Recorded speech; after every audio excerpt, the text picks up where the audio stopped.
Hey guys, how's it going? Hope you're doing well. My name is Crown, and today I'm going to read you some very interesting stories that I hope that you're gonna love. And now, without further ado, let's go!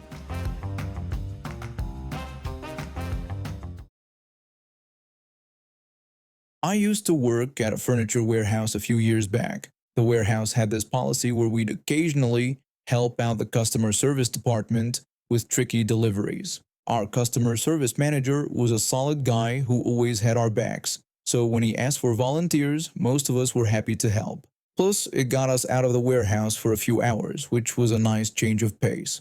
One Tuesday morning, the customer service manager pulled me and two other warehouse workers aside. He had this look on his face that told me we were in for something special. The customer service manager warned us that we needed to help with a redelivery, but this customer was going to be extremely difficult to deal with. When I asked what the situation was, he explained that she had ordered an expensive leather sofa and paid over $3,000 for it. She waited 22 weeks for delivery, but when they showed up, she decided she didn't like the color and demanded a complete reorder. One of my co-workers asked if management actually agreed to that kind of request. The customer service manager told us that normally the company doesn't do reorders for change of mind situations, but this woman made such a huge fuss that the general manager gave in just to get her to stop complaining. So now we were delivering her second sofa. The drive to her house took about 30 minutes. It was one of those newer subdivisions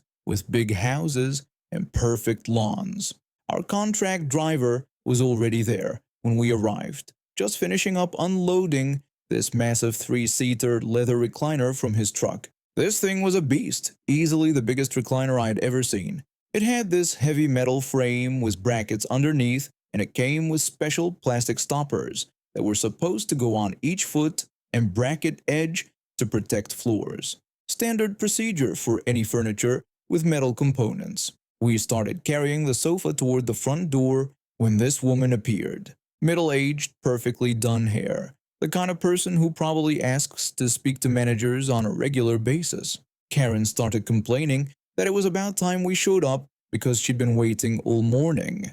The customer service manager apologized for any delay and told her we were ready to get everything sorted. When we maneuvered the sofa through her front door and into the living room, she started her running commentary. She called us warehouse workers dirty, lazy, and slow, asking how hard it could possibly be to carry a simple sofa. I bit my tongue and kept moving. The living room had beautiful light wooden floorboards that looked expensive, the kind that would show every scratch or dent. When I saw them, I knew I needed to get those protective stoppers in place before we set the sofa down. We started unwrapping the plastic covering, and she got even more impatient. She demanded to know how much longer this was going to take because she had places to be. The customer service manager tried to calm her down by explaining that we were taking our time to make sure everything was perfect and avoid any problems. While he was talking to her, I grabbed the plastic stoppers and moved toward the sofa to start installing them on the metal frame. That's when she completely lost it. Karen started yelling, asking why I was touching her sofa and accusing me of breaking it. She yelled at me to get away from there immediately. I tried to explain that I wasn't damaging anything, just putting protective pieces in place, but she cut me off and told me not to talk to her. She told me to get my filthy hands away from her sofa right now. I tried again to explain what I was doing, holding up one of the rubber stoppers and telling her I just needed a few seconds to put them on so her floor wouldn't get damaged. But she interrupted me again, demanding that we put her sofa down immediately or she would call our manager. I looked over at the customer service manager, hoping he'd back me up and explain why the stoppers were important. He just shrugged and gave me a look that said we should just get this over with. So we placed the sofa directly onto her precious wooden floorboards. Even when we were lowering it, I could hear the metal bracket scraping against the wood. It made me cringe, but she'd literally screamed at me not to install the protection. The customer service manager pulled out his delivery paperwork and asked her to sign confirming successful delivery and that we'd assembled and placed the sofa exactly where she wanted it. She signed both documents with a smug smile on her face like she'd won some kind of victory by being horrible to us. Then she plopped herself right down onto the sofa. The metal frame scraped against the floorboards again, when the weight shifted. Karen commented sarcastically that it finally wasn't so hard after all. We gathered up all the plastic packaging and headed back to our truck. The whole drive back to the warehouse, I kept thinking about those floorboards and how we could have prevented the damage if she'd just let me do my job. When we got back to the warehouse, the customer service manager's phone was already ringing. He answered it, and I could tell from his expression that something was wrong. When I asked what was happening now, he told me it was a complaint call. The same woman who had just screamed at us was now claiming that we had damaged her expensive wooden floors during delivery. This woman had literally prevented us from protecting her floors, signed paperwork saying we did everything right, and now she was complaining about the exact damage we tried to prevent. The customer service manager told me not to worry about it because she had signed off on successful delivery and confirmed that we placed the sofa exactly where and how she wanted it. She got exactly what she asked for. The complaint went nowhere. The signed delivery form showed that we'd completed the job to her satisfaction, and there was no way for her to prove we'd done anything wrong. In fact, our driver had made notes about her refusing to let us install the protective equipment. A few weeks later, she tried to demand the company pay for refinishing her floors. Management told her that since she'd signed off on the delivery as satisfactory, any floor damage was her responsibility. Planning my wedding has been a nightmare from day one. Between juggling my demanding job and trying to coordinate with vendors, I barely have time to breathe. My fiancé and I saved up for 2 years to have our dream wedding. Nothing too fancy, but nice enough that we'd remember it forever. We booked a beautiful venue that has this gorgeous outdoor ceremony space overlooking a lake. The only catch is they have strict rules about children because the property has expensive antiques and delicate landscaping that gets damaged easily. From the beginning, my fiancé and I agreed we wanted an adults-only celebration. Neither of our families have young kids, so it seemed like a no-brainer. We even printed it clearly on our invitations that it was an adults-only event, and we appreciated everyone's understanding. We wanted our friends and family to be able to relax, drink, dance, and celebrate without worrying about little ones running around. Everything was going smoothly until my sister dropped her bombshell. She's 2 years older than me and works as a nurse. She's always been the responsible one in the family, but also the one who expects everyone to accommodate her choices. About a year into our planning, she announced she was pregnant. I was genuinely happy for her, but when she jokingly asked if her baby would be allowed at the wedding, I felt my stomach drop. The baby would be born just 2 months before our big day. I told her we'd have to think about it, but reminded her that we had planned this as an adults-only event. She brushed off my concerns and said it was just one tiny baby who wouldn't even be walking yet. I explained that the venue had really strict rules about children and only allowed 5 maximum, with parents having to pay extra insurance. She waved this off and said she was sure I could make an exception for my nephew. I should have been stronger right then, but I didn't want to start a fight. Big mistake. Last week she called me while I was at work, completely stressed about a presentation I had to give. She demanded an answer about the baby right then and there, saying she needed to start making arrangements. I told her we hadn't made a final decision yet because there were a lot of factors to consider. She got frustrated and asked what factors there could possibly be, pointing out that it was her baby and she was my maid of honor. I tried to explain our compromises. She could get a babysitter for just the ceremony and reception, or her partner's parents could watch him, or the baby could come for family photos and then leave. She immediately shot down every suggestion. She refused to leave her newborn with strangers, said his grandparents lived 3 states away, and insisted she wanted everyone to meet him. I told her this wasn't really the time or place for baby introductions since people were there to celebrate our marriage. She got defensive and asked if I was seriously telling her my son wasn't welcome at my wedding. I explained that we had planned an adults-only event for a reason. Newborns cried during ceremonies, and I was worried she'd just hand him off to mom, preventing her from enjoying herself either. The next day, I got a text that made my blood boil. She said she was removing herself from the wedding party because this was too stressful for her. I tried to be understanding and told her I appreciated her honesty and understood where she was coming from. Then I asked the question I was dreading, whether this meant she wasn't coming to the wedding at all. Radio silence for over a week. But it gets worse. My bachelorette party was planned for that same week. I had kept it simple because I knew she was pregnant. Just a beach walk with coffee, lunch at a nice restaurant, and a relaxing painting class. Nothing wild, nothing she couldn't do while pregnant.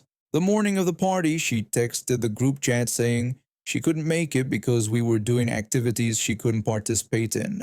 My best friend was confused and pointed out that we were literally just walking on the beach and painting, asking what she couldn't do.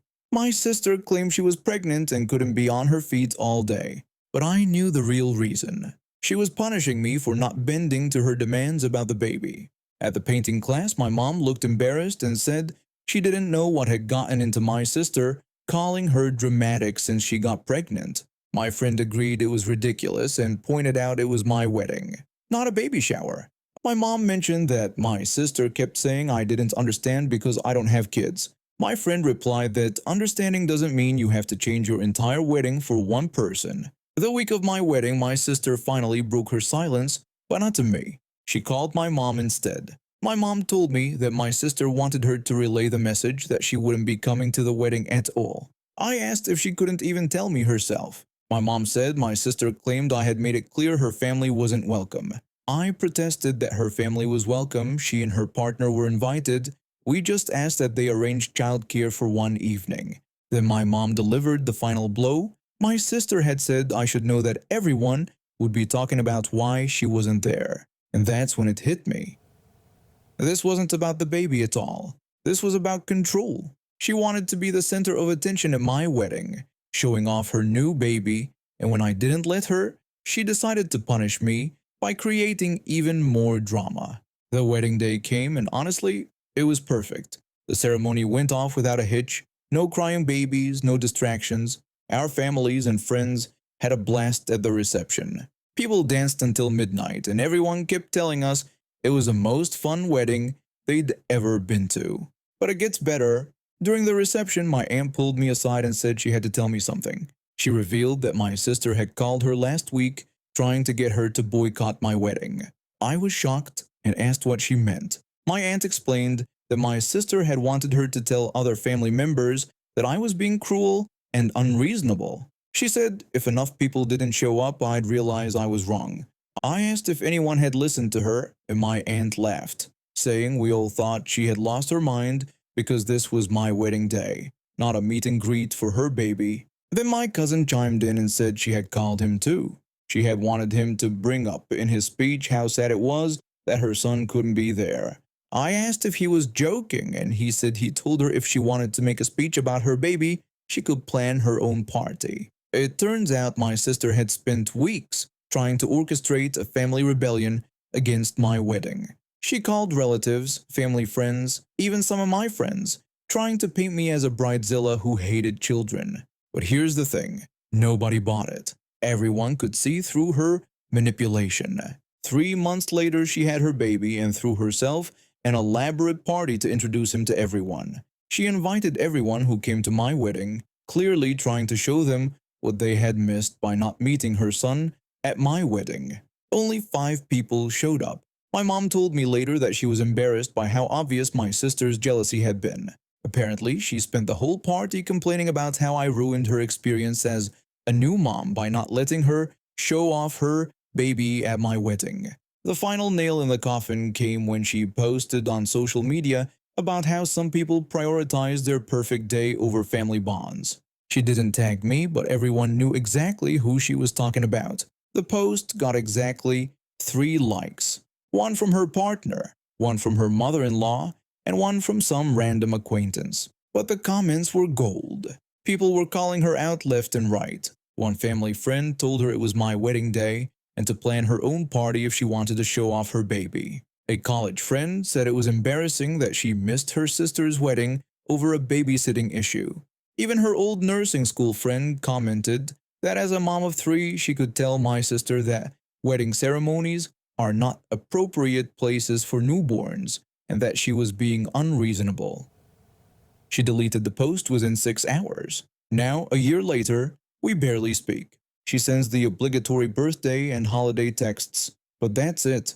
My mom says she is still waiting for me to apologize for excluding her family, but I'm not sorry. My wedding day was exactly what I wanted it to be, a celebration of my marriage surrounded by people who were actually happy for us, not trying to steal the spotlight.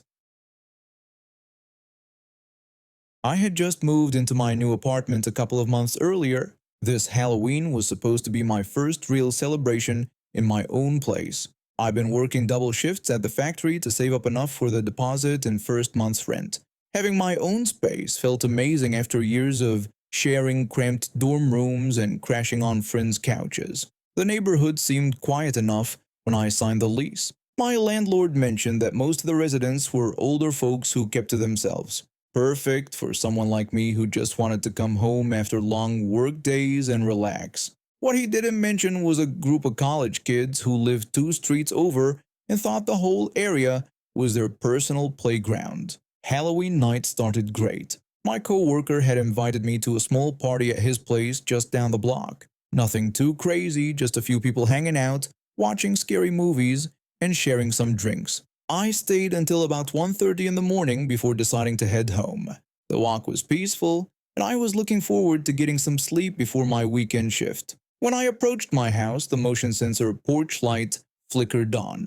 That's when I saw it. The entire left side of my car was completely covered in eggs. The shells were scattered on the ground, and the sticky mess was already starting to harden on my paint. My first reaction was anger, but then I tried to calm myself down. It was Halloween after all. Kids do stupid things. I went inside, grabbed a roll of paper towels and a bucket of warm water, and spent the next 15 minutes scrubbing egg off my car in the dim light. The cold October air made my fingers numb, and I kept telling myself it was just a harmless prank. After I finished cleaning, I decided to sit in my car for a few minutes to smoke a cigarette and check my messages. I figured the worst was over, and I could finally relax. That's when I noticed the headlights in my rearview mirror. A dark sedan slowly drove up to my house, paused for a moment, then made a U-turn and drove past again. Then it happened a second time, and a third. My stomach started to knot up. These had to be the people who egged my car, probably coming back to see if their handiwork was still there. I was on the phone with my friend from the party, telling him about the egging situation, when the car finally stopped right in front of my driveway. The engine turned off, and I watched a tall figure in a dark hoodie get out. He looked around nervously, then walked toward my car and crouched down behind it, completely out of my line of sight. My heart started pounding. What was this person doing back there? I ended my phone call and tried to see what was happening, but the angle was all wrong. Without thinking it through, I jumped out of my car and ran around to see what was going on. The hooded figure saw me coming and immediately bolted, running down the street and leaving his friends behind in their car. When I got to the back of my vehicle, I saw something that made my stomach drop. There were 2 large bottle rockets jammed into my exhaust pipe with what looked like a makeshift fuse system.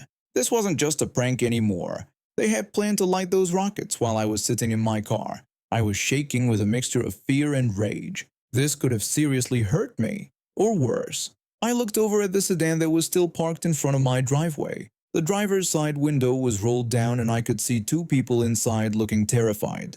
The car keys were sitting right there in the ignition. I walked over and reached through the window, grabbing the keys before either of them could react. The driver asked what I was doing. I told him I was calling the police because their friend had just tried to blow up my car with me in it.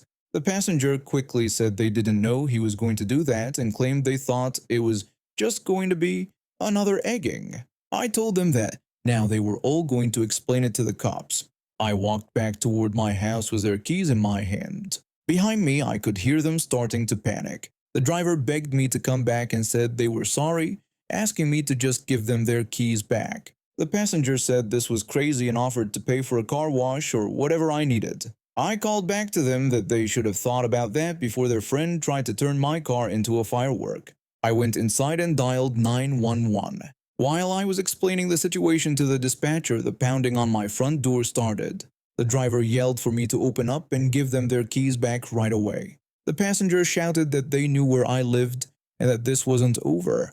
I told them through the door that the police were on their way and that they might want to think about what they were saying. The threats continued for about 10 minutes until I saw the red and blue lights reflecting off my living room walls. I walked outside with the keys still in my hand when 2 patrol cars pulled up. The officers took my statement and examined the rockets that were still jammed in my exhaust pipe. One of them shook his head and told me how dangerous the setup was. He said these could have caused serious damage to my vehicle and potentially injured me, and that I did the right thing by calling them. Meanwhile, the 2 in the car were trying to explain their way out of the situation. The driver told the officer they were just driving around and claimed they didn't know anything about those fireworks. The officer asked them why their friend ran when I confronted him. The passenger demanded their keys back, saying I had stolen their car keys. The officer explained that I had prevented them from leaving the scene of a crime, which wasn't theft. It took about 20 minutes, but they eventually caught the guy in the hoodie trying to hide behind a dumpster 3 blocks away. Turns out he was already known to the police for similar pranks that had gotten out of hand in the past. When the sun started to come up, I watched them load all 3 into patrol cars. The sedan got towed away, and I finally felt like I could breathe again. The officer who took my statement handed me a report number and told me that the charges would likely include vandalism, reckless endangerment, and attempted destruction of property. He said I handled the situation well and that a lot of people would have just let them drive away. I told him I couldn't let them think this was okay because next time it might be someone who doesn't notice what they're doing. When I finally walked back into my house that morning, I realized that my quiet neighborhood wasn't quite as peaceful as I'd thought. And now we have reached the end of today's stories. Thank you for watching, and see you next time.